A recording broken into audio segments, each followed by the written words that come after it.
வணக்கம். கல் தோன்றிய மண் தோன்ற காலத்தே வாளோடு முன் தோன்றிய மூத்த குடி தமிழ்குடி. ஆம், நாம் தான் உலகில் முதலில் இரும்பை கண்டுபிடித்து அதனை தக்க வகையில் பயன்படுத்தி உலகிற்கே ஏற்றுமதி செய்து வந்தோம். இது மிகவும் தரமானதாகவும் உறுதியானதாகவும் இருந்தது. இது அகழ்வாய்வு மூலமாகவே நிரூபிக்கப்பட்டு உள்ளது. இந்த இரும்புதான் இன்றைய நவீன உலகத்தின் மாற்றம், முன்னேற்றம் மற்றும் நவீனத்துவத்திற்கு காரணம். ஆனால் சில ஆண்டுகள், ஏன் இப்பொழுது வரை பலர், அதிலும் நம் பாரதத்தினரே, சிரியாவில் உள்ள ஏசியா மைனர் பகுதியில் இருக்கும் டமாஸ்கஸிலிருந்து தான் இரும்பு உருவாக்கப்பட்டது மற்றும் அங்கிருந்து தான் உலகில் பல இடங்களுக்கு ஏற்றுமதி செய்தார்கள் என்று கூறி வருகிறார்கள். மயிலாடுபாறை அகழ்வாய்வு நம்மை கிமு 2142க்கு கொண்டு சென்றது. பின்னர் சிவகலை அகழ்வாய்வு நம்மை கிமு 3300க்கு கொண்டு சென்றது, அதாவது சுமார் 5300 ஆண்டுகள்.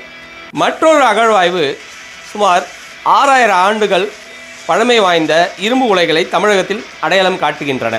நம் வரலாறை நாமும் போற்றுவோம், நம் சந்ததியரையும் போற்ற வைப்போம். இந்த நாள் இணைய நாளாக அமைய வாழ்த்துக்கள்.